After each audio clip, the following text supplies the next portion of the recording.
Previously on a physio named Jonah. Wait, really? You want me to explain to all of you what physiotherapy is? For sure, that sounds really great. It's kind of bright out for game night, right? Okay then, well... And that's what exactly physiotherapy is. Hope you guys enjoyed. That was really cool, man. Thank you for sharing. I still don't get what you do. What? No, I get what he means. You did tell us what physio is, but like not really what you do. Isn't that the same thing? Nah, bro. You are still a big old mystery box to me.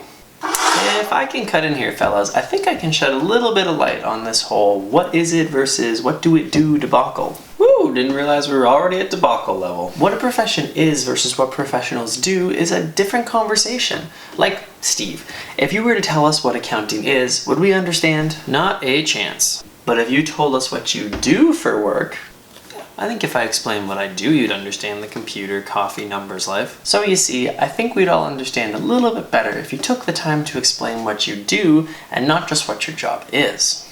Now this guy is pretty smart. Hey everybody, you're watching a physio named Jonah. That's this guy. Consider this part 2 of the What Exactly Is series covering physiotherapy. Last week was What Do Physiotherapists Be? This week is What Do Physiotherapists Do? My goal with today's video is to help you understand a little more about what the day-to-day activities of a physiotherapist are. This may help you in your understanding if you're going to see a physiotherapist soon, are interested in physiotherapy, or just want to know why you sat through that intro. So let's get specific, sorta, and talk about what physiotherapists do. The first and most obvious thing that physiotherapists do is treat patients. Woo, caught you off guard there, didn't I? Physiotherapists treat patients who have been in back pain for 10 years, people who rolled their ankle last weekend, patients who are just learning to walk again after a surgery, and those who are just trying to finish the triathlon in less pain. What this means is that physiotherapy is direct frontline healthcare work. AKA, a patient and a therapist work directly together in a room like a clinic, hospital, wherever, with the goal of making a therapeutic change out of the direct interaction. However, before we treat patients, transition. We assess them. Back at it. The first thing that has to happen in physiotherapy is assessing the problem. Otherwise, what are we treating? I don't know. Do you know? I don't know. The first part of assessing someone is listening to them. And this is a very important yet often overlooked part of assessing a patient. Taking a subjective history or listening to what the patient has to say is crucial to forming your understanding of what you are assessing. This part of the assessment is literally just talking. The therapist and the patient will have a discussion, including questions, guiding questions, those sort of things, to help understand why the patient is seeking therapy or requires therapy in the first place. I strongly encourage patients when they do a subjective history with me to be as detailed as possible. People are complicated and pain presentations are complicated, so I generally want as much detail as possible.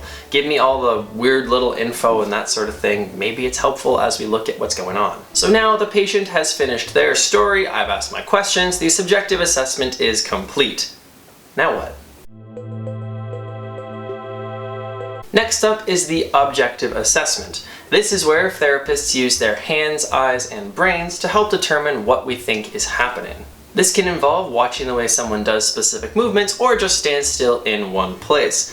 It can also involve testing how strong certain muscles are, how much specific joints move, or how painful areas of the body respond to direct pressure. Therapists use a variety of assessment techniques involving range of motion, special tests, strength tests, just to name a few, all of which are focused at understanding how the body is moving and what may be contributing to the problem.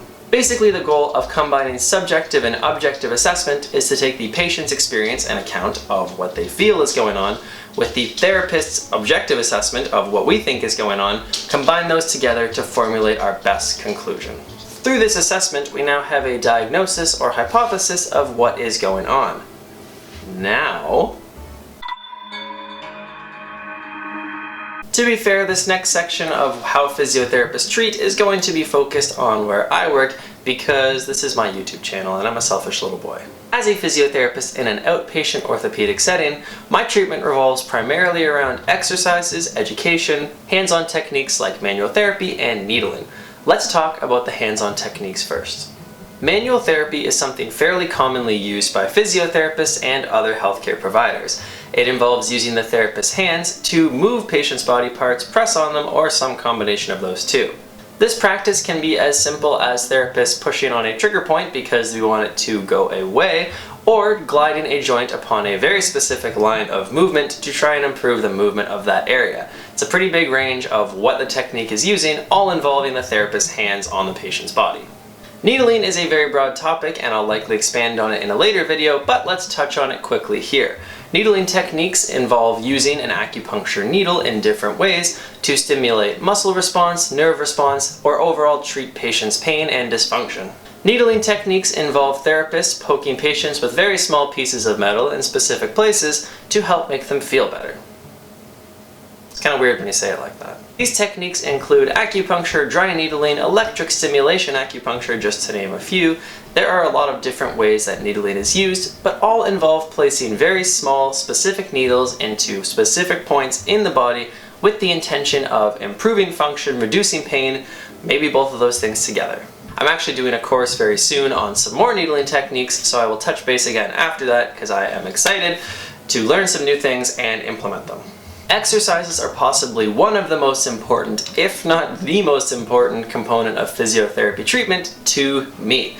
Teaching someone how to do specific movements, why we do them, when to do them, that can have immense power in somebody's life and overall function. It's also sometimes boring for patients, and maybe they don't want to listen to me talk about how to do a squat for 10 minutes, but you stuck with me.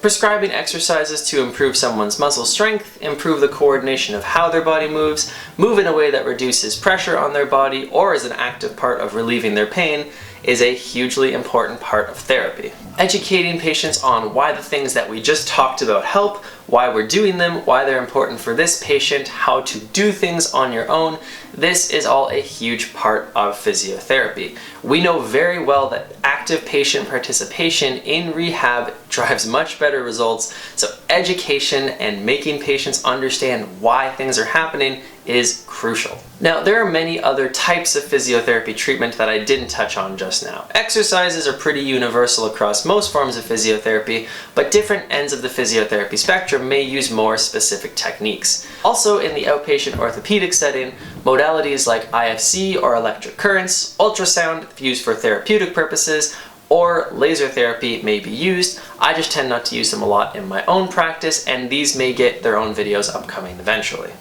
Again, physiotherapists in different areas will have slightly different ways they do things, but the overall way of physiotherapy treatment is quite similar. Assess the patient to understand what's wrong, and then provide treatment. But now, for something that unites all therapists in fury. I know, it's glorious. Every job has its paperwork hoops that people have to jump through. In physiotherapy, this helps us stay organized and make sure that our lives and patients' lives don't become more chaotic than they have to be. Physiotherapists document on patient interactions. This includes documenting what was done, what the patient said, how the patient responded, and the overall condition that the patient is being treated for. Different areas of healthcare obviously chart differently. Hospitals versus clinics are different, but everybody is doing paperwork. Charting gets a fairly bad reputation in physiotherapy for being boring and that nobody likes doing it. Well, it is boring. But besides my very strong moral and ethical standing about how it should be completed and why it's important, I do kind of like it in a weird way. Charting keeps a record of how things are going to that point. On a busy day when you're going patient to patient to patient and everything is chaos, it's really great to be able to look back at this little perfect chart that you have that tells you what you did last time, how it went, so you can touch base on that this time and maybe give yourself some ideas of new things to try or carry on in treatment.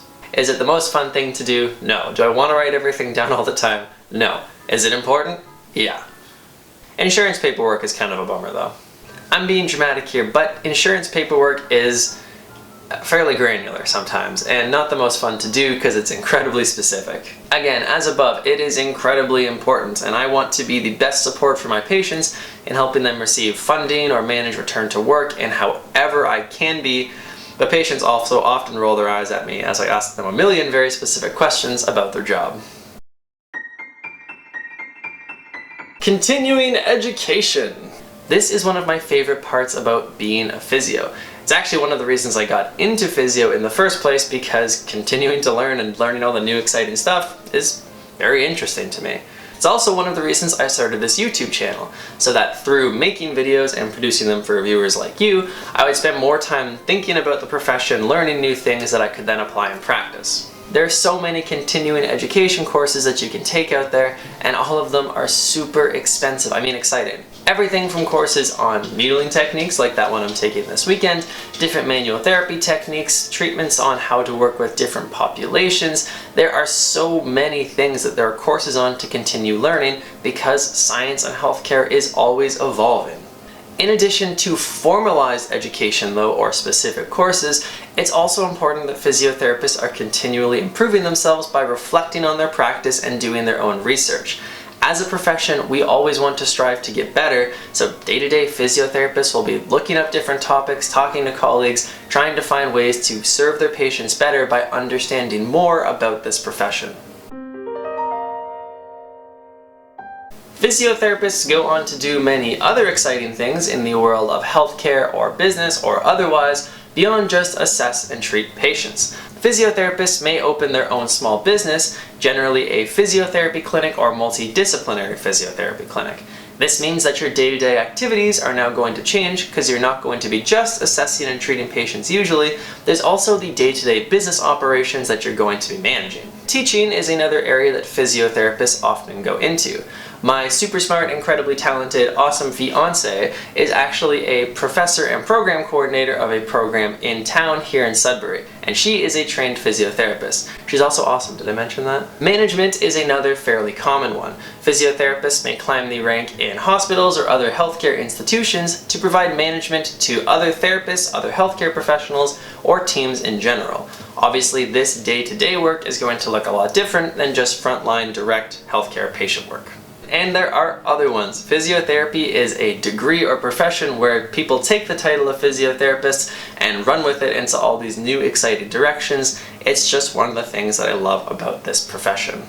But I think that's enough for today. If you made it to this point in the video, thank you for being a diehard. I very much appreciate your support and hope that this was helpful. I hope you enjoyed it. Again, just thank you for checking out my YouTube channel. It's really cool to be able to share this with viewers like you. Consider subscribing to the channel or leaving a like if you are so inclined.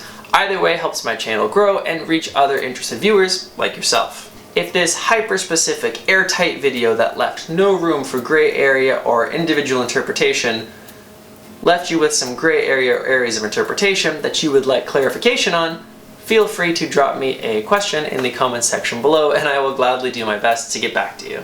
Most importantly, guys, as always, move your body, have a laugh today, and I will see you at the next video.